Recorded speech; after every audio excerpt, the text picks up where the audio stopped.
What becomes of a film when the powerhouse of a filmmaker is behind it? Obviously, good critical reception and box office hits. And this is the story of Oversabi Aunty, a Nollywood film that is the fourth highest grossing movie of all time in West Africa, directed by Toyin Abrahams. And also with the ongoing battle for Warner Brothers by Netflix and Paramount, Cinema United has waded in the water, writing a letter of appeal to Congress to potentially stop the sale of Warner Brothers, citing several instances for that matter. And last but not the least, as we find ourselves a few weeks away from the 98th Oscars ceremony, Ben Affleck has cited how massive of an embarrassment it was when he didn't receive a nomination for his best picture film, Argo. We'll be talking about all these stories right here on the Film Mandate. Stay tuned. My name is Papa O2.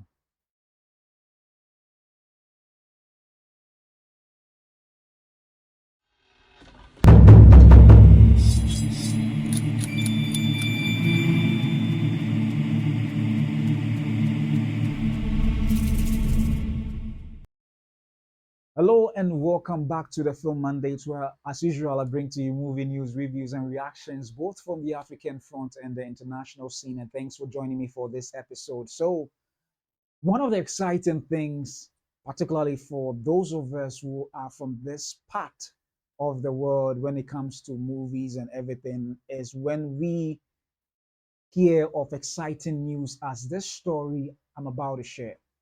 This story happens to be a story about the highest or one of the fourth highest grossing movie of all time.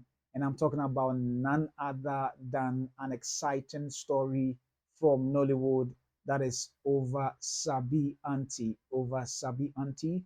And it is quite an exciting news to hear, particularly seeing that this movie is the fourth highest grossing film of all time in West Africa from Nollywood, and yet it's not even done with its theatrical run.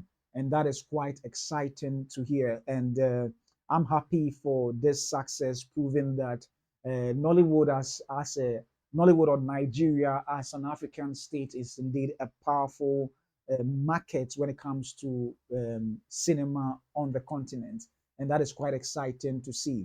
Let me just take off my picture briefly so that we can you can see the entire poster in its entirety. So briefly,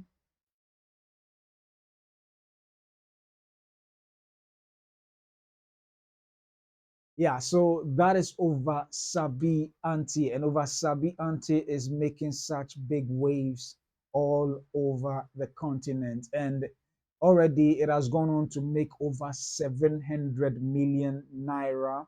Um, it is quite a big hit when it comes to such.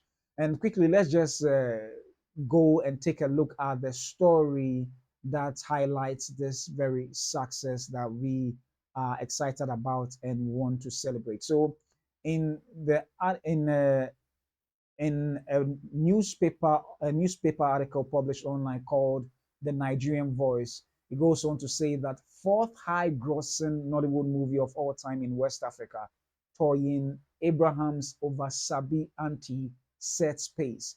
So it says that popular Nollywood actress Toyin Abraham is setting the pace in the Nigerian movie industry. The award-winning filmmaker has seen her recently released cinema movie Oversabi Aunty accumulate great numbers at the box office in an impressive move since its release on December 19, 2025. Oversabi Aunty has now grossed a total of $711.5 million dollars in sorry 711.5 million naira in 18 days, which sees it stand as the second highest grossing film of the weekend and also the fourth highest grossing Nollywood movie of all time in West Africa.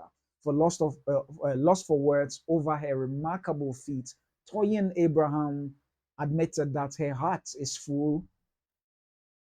Pardon me. She appreciated her maker and her fans for supporting her movie.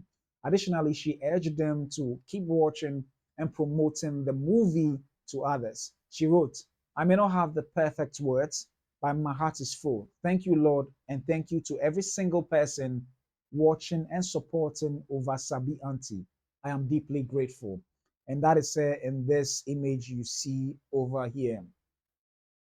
And listen, I'll be honest, I haven't watched the film, but seeing this new fills me with so much happiness to see a movie making it this big at the box office, particularly from the Nollywood industry. And my excitement, seeing that we have movies which can do this well on the box office stage, it is exciting to hear them. And honestly, I am really, really happy that this is happening in Nollywood, proving that Nollywood or Nigerian market is such a huge market that has positive impact on the industry once the movie lives up to the standards and the expectations of the audiences. And it looks like this has done that. And listen, this is this woman is a powerhouse of a filmmaker, considering the fact that she's not just an actress and not just a producer, but on this particular film, she also directed it as well. She also was the director as well. And that is quite exciting. And this lady of a filmmaker has been in several hit movies from the Nollywood industry. We're talking about Elevator Baby, The Prophetess, King of Thieves, The Ghost, and The Tout.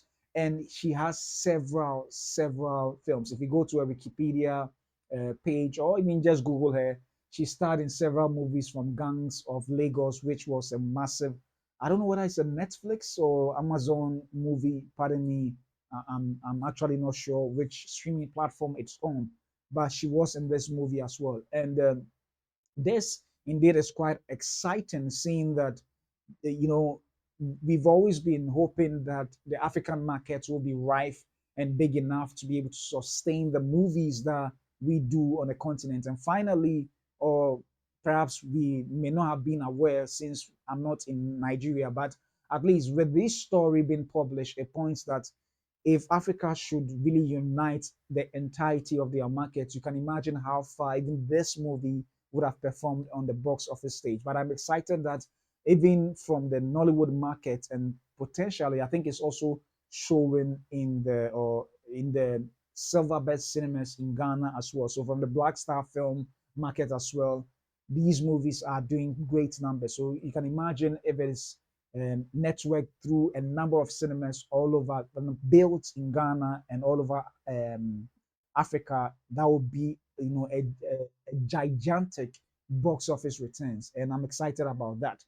And honestly, congratulations to Toyin Abrahams and her team for making this, for having this massive success. I'm really excited for this win for them. And honestly, I saw this and I was like, listen, with this success, why not we delve a little bit into where it places, which movies also ranks in the entirety of those of the box office releases for that particular um, uh, weekend, and it is quite exciting. Let me just pull up a quick article that has that, and we go to the Nollywood Reporter, the Nollywood Reporter, and this is what the Nollywood Reporter says. So you have a number of films that are also doing well, and I'm excited for what is happening in Nollywood. And this is what behind the scenes, a movie called Behind the Scenes, which has made 1 billion. Am I? Yeah, it has made over 1,767,305 and 878 billion naira and counting. So I mean, definitely it is making some huge numbers. Let me just quickly show you yeah. So these are the top highest grossing movies for the January to 2nd to 4th weekend, and on the list you have over Sabianti at number 2, but is the 4th highest. So definitely, what it means is that for behind the scenes as well, this particular movie would be in the list of top in the list of top four or top five movies. I'm sure with this may likely be at number two or number three. It wasn't published, so I don't have the full data to present. But I think at this rate, you have the first movie that for the top five or top 10 in Nollywood right now. It is outperforming. That is Oversabi Aunty, and the Nollywood behind the scenes actually is overperforming Avatar and Zootopia, and it's quite a massive success. So we have behind the scenes with three. That is just this weekend, 345.4 million naira. And then at number two, we have Oversabi Aunty with 176.5 million naira. And then Avatar Fire and Ash in its second week made 75.1 million naira. Colors of Fire, 25.6 million naira. And Zootopia 2, 19.8 million naira. And A Very Dirty Christmas, 19.2 million naira. So it is indeed exciting. And these are the top 10. These also is the top 10 highest grossing films of January 1st to 2025 to December 31st. And I'm excited. Whenever I see these numbers, it gives me quite some excitement so that at least we know how well the industry or the film industry is performing globally. So behind the scenes still topped in Nigeria from 1st of February to, 1st January to, between the period of 1st January to December 31st, 2025. So behind the scenes, led by 1 billion and 1.32 billion naira, but the current figure there is now 1.8, approximately 1.8, meaning that it's still in the cinemas. Potentially, I'm sure this was released somewhere around December or November, and it's still doing very well in the cinemas. Cinemas led also followed with sec at number two with 775.8 million naira. Everybody loves Jennifer with 758.5 million naira.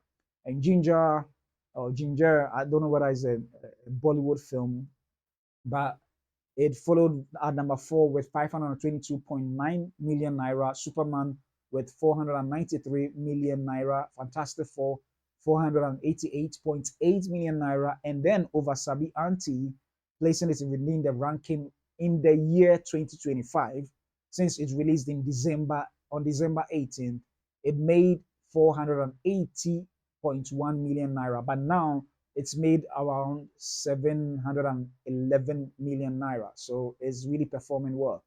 Ori, the rebirth, has made 419.1 million naira in the year 2025. And then Captain America Brave New World made 419.1 million naira. And then Mission Impossible rounds it up with 372.6 million naira. So the Nigerian films are really doing well in their own markets as against even the top big Hollywood movies, and that is quite exciting to see. I must admit, it is indeed exciting to see that the audiences are responding well to African films themselves, and I'm excited about. So congratulations once again to Toyin Abraham and the Nollywood film industry for holding the fort strong for the entirety of Africa. Go Nollywood, and I'm excited for the successes that they are chalking with these films. And honestly, I'm so excited. There's still a lot the Nigerian film industry has to offer. However, just to place it in context, this particular film it has displaced previous hits like Bottle on Booker Street, which was released in 2022, which happened to be within that top five Nollywood film hits, and also it has displaced also Omogeto, the saga, which was released in 2020. So this actually signals, Nollywood's massive accelerating box office power and the star-driven model's success. So one way or the other, all is not lost for the Hollywood or the Nollywood film industry or the African film industry. With all these challenges, if we look at how well they are performing with these numbers, indeed, it's something worth celebrating. So kudos and cheers to all of them for having made this wonderful success of box office for these films. Let me know what you think in particular with regards to this film's success. What do you think is driving this massive box office, growth for Abraham and Nollywood in West Africa? And also, are you more likely to watch a film because of a major star like Toyin Abraham or because of the story? Whatever your thoughts may be, kindly leave it in the comment section below.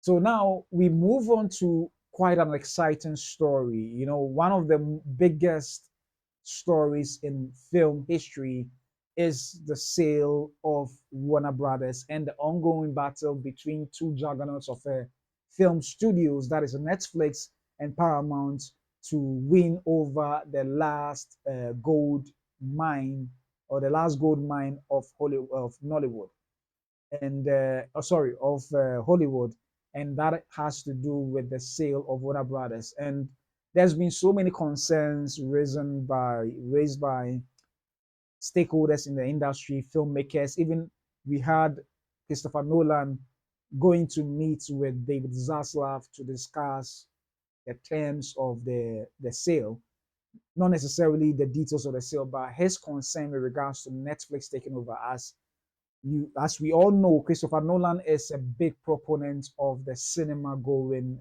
culture, and he always believes that films should be shown. The way a film should be viewed should be done in the cinemas, and that is one thing he advocates for. And since he happens to be the president of the Directors Guild, he felt it was necessary to have a conversation with David Zaslav, who happens to be the head of Warner Brothers Discovery. Well, it looks like he it's not alone in this concern about Warner Brothers being sold to Netflix and what the ramifications of it potentially going to have on the entirety of what's it called, of the film business worldwide, but also Cinema United. Cinema United is also very concerned about what may likely transpire when this happens. So, Cinema United is, for those who may not know, Cinema United previously used to be called, I think, the National Association of Theater Owners, which is an American association of cinemas. And I think they have cinemas in Europe and parts of Asia and other places as well.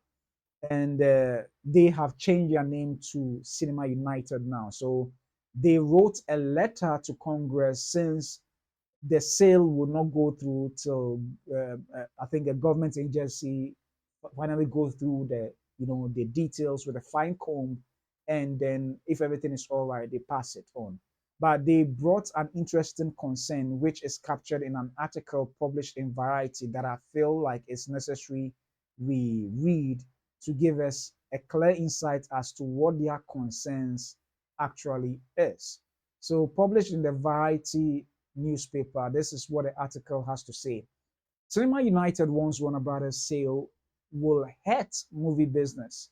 Theaters will close, communities will suffer, jobs will be lost. And they have a very great or good explanation for that. So it goes on to say that Cinema United told Congress on Wednesday that it has concerns about the sale of Warner Brothers, arguing that losing a major studio will result in fewer movies, job losses, and theater closures. In a letter to the in a letter to the House Judiciary Subcommittee on the um, Administrator State, Regulatory Reform and Antitrust, the exhibition industry trade group focused much of its attention on the threat that Netflix could pose to their business, noting the streaming services skepticism about the cinema business. It goes on to say that we are deeply concerned that this acquisition of Warner Brothers by Netflix will have a direct and irreversible negative impact on movie theaters around the world. The group writes, such an acquisition will further consolidate control over production and distribution of motion pictures in the hands of a single dominant global streaming platform in a market that is already highly concentrated. The impact will not only be felt by theater owners, but by movie fans and surrounding businesses in communities of all sizes.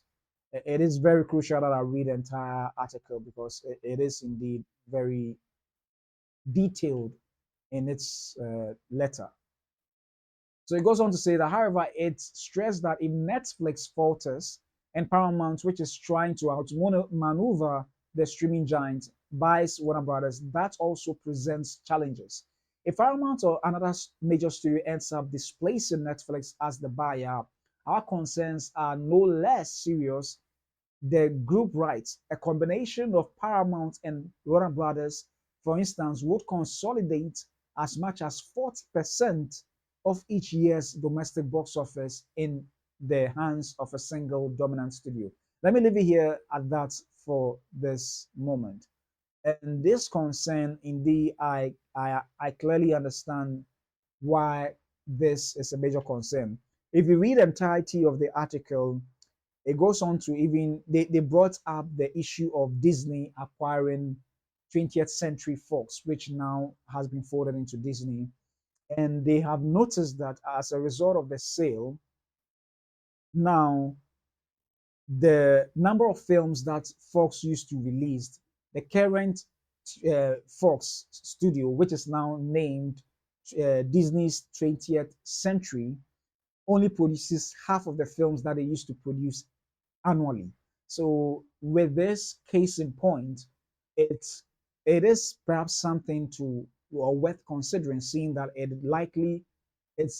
likely going to be the case for Warner Brothers as well if Warner Brothers is folded into Netflix. One of I think their major concern at large is the fact that Netflix in time past by Ted Sarandos have said that listen, they are not in the theatrical business, and he thinks that the theatrical business is outmoded.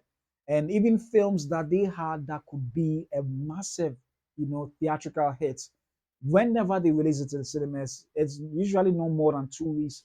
If even more, it may likely be 17 days. And that has been the concern for even some of the filmmakers who have gone over to the Netflix side to produce movies with them.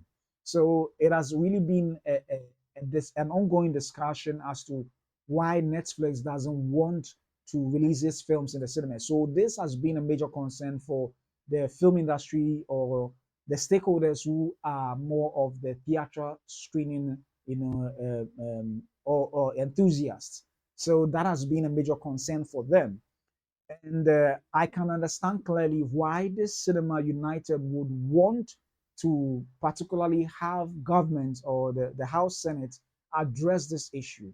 Because one of the, I think, rules, I'm not so conversant with it, but what I've learned is that one of the rules of America is to ensure that no one single corporation or company owns more than 33% of the media conglomerates in the United States of America. And the reason being that is to help make sure that no one entity controls how the news are skewed one way or the other, or how films are released. And I can understand clearly well if truly Netflix means well that they don't intend to disrupt what Warner Brothers is currently doing with its theatrical release windows and stuff, then it is great news.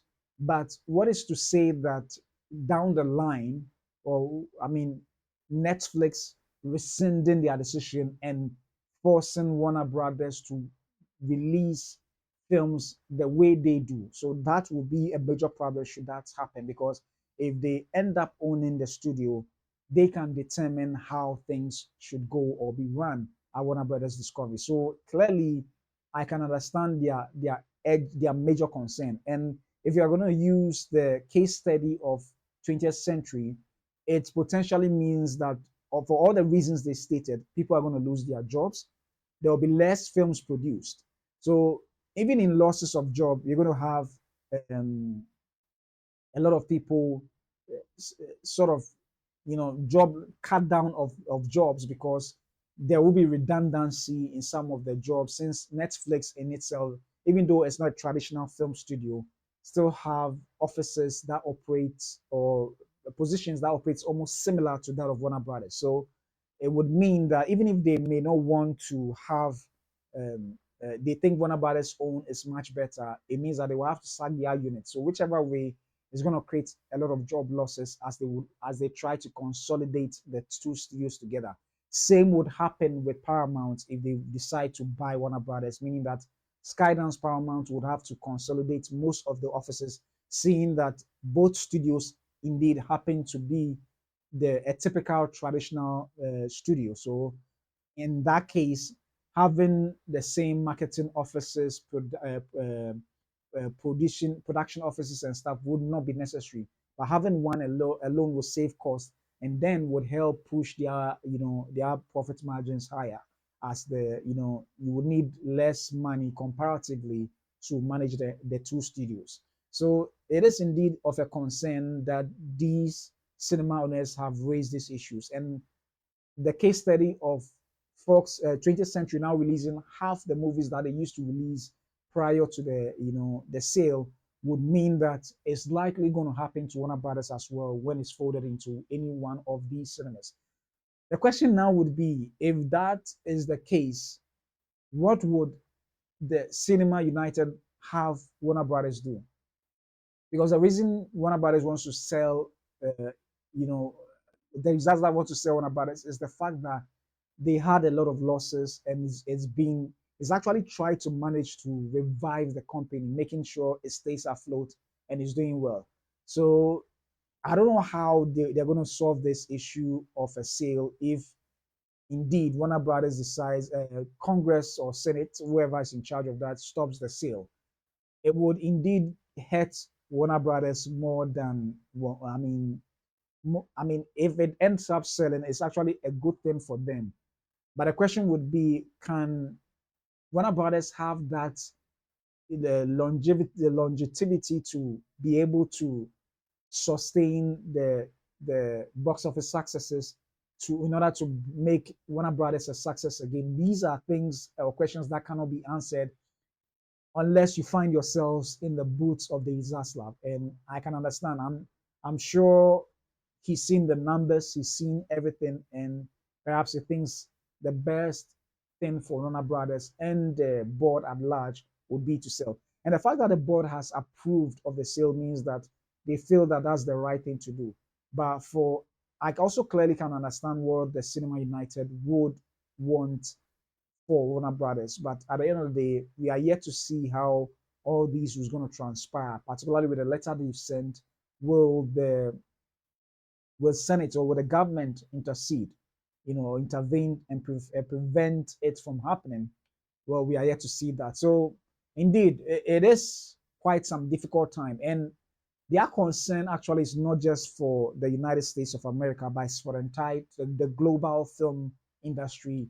And that is where their major concern is. So let's see what's going to happen, what's going to be the impact with the letters being sent.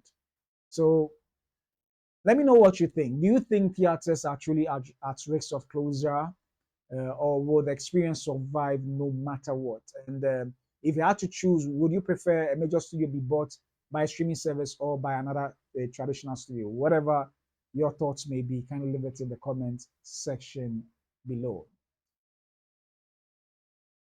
So as we find ourselves about a few weeks away, to the Oscars, there's been a lot of talk going on as to whether individuals will be snubbed as before and all that. Well, there is an exciting, quite an interest, not exciting, but quite an interesting story that happened recently as Ben Affleck actually went on Jimmy Kimmel to be interviewed by him. And he was on a promotional tour promoting his film The Rip, which stars Matt Damon, his co-collaborator as well, Matt Damon. And at this tour that he was on, he ended up on the Jimmy Kimmel show, where Jimmy Kimmel posed a question to him in regards to the massive snub that he had for his film Argo. And for all those that you are aware, Argo received the best picture win, but Ben Affleck actually failed to be nominated even for the best director category. Usually it doesn't happen. It is a rare occurrence. It has happened before, but it is a rare occurrence, seeing that the film Argo, which was shot or released in 2012, but won the best picture category for the Oscars in 2013, actually went on to receive 7 nominations, but didn't receive a nomination for the best director category. And he did explain, you should watch the video, but he did explain that, it was a massive, massive embarrassment for him, particularly when the he woke up that day and when the nomination list was provided for that particular year, his name, he was not nominated for the best picture category. Sorry, the best director category. And it was quite a shock because almost every other what's it called? Every other um, award event he won for that. And even what made it worse was the fact that he won for he won Best Director, Best Picture, and other categories for the Golden Globes. It was the Golden Globes, Critics' Choice Awards, and other events, but failed to even receive a nomination for the what's it called, for the Oscars. And it is indeed quite sad. But funny enough, this has happened a couple of times. Actually, it has, together with Ben Affleck's Snub, it has happened 4 times, if I'm not mistaken. It has happened 4 times. Let me see. So Argo was the fourth film to win Best Picture without a direct nomination.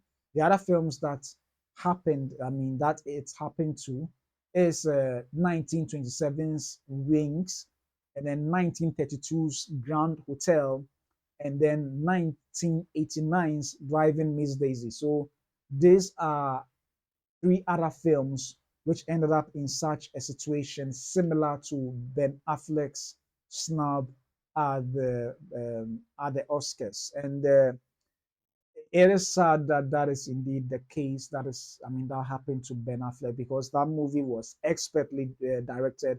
Not only did he direct, but he also starred in the movie as well.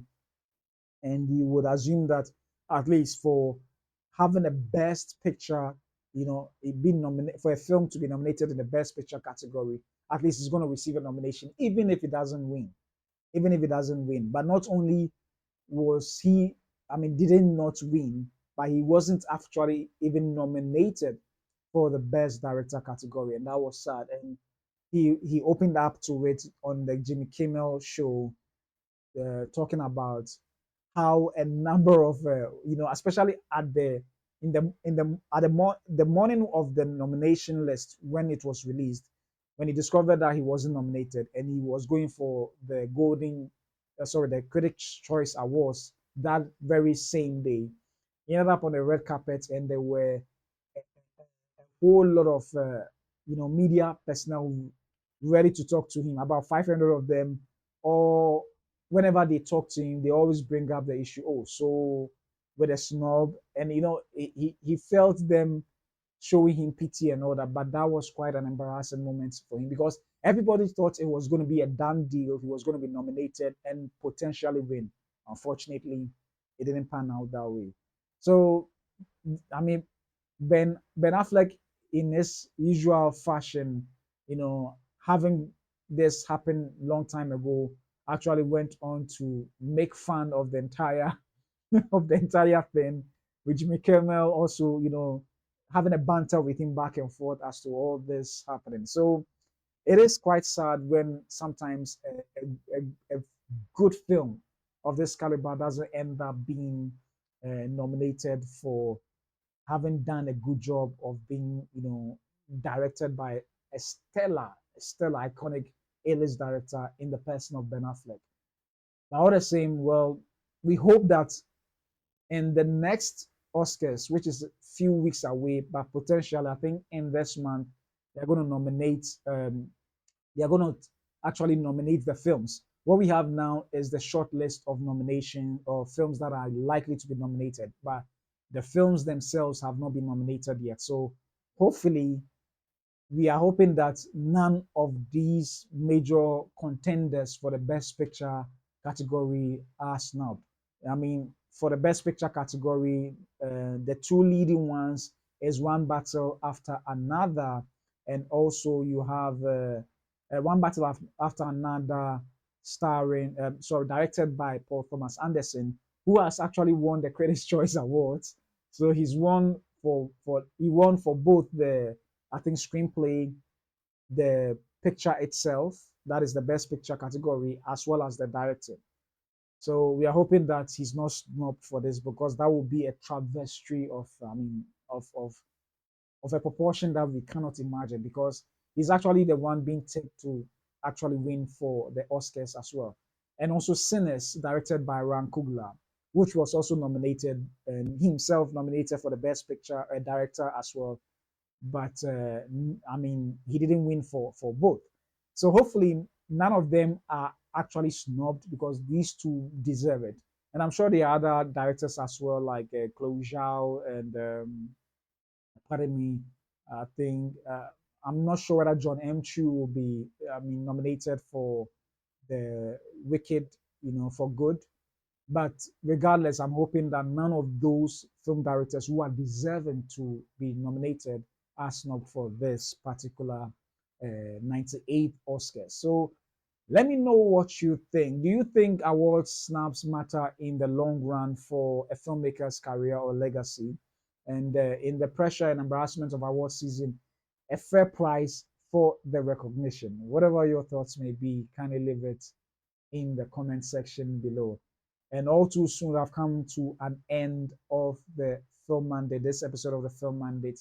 I hope you enjoyed yourself, and let me know your thoughts on all these three stories that I brought to you today. So I'll come your way again with another exciting stories tomorrow for the Film Mandate. My name is Papa Otu, and I will see you soon. Thanks for watching.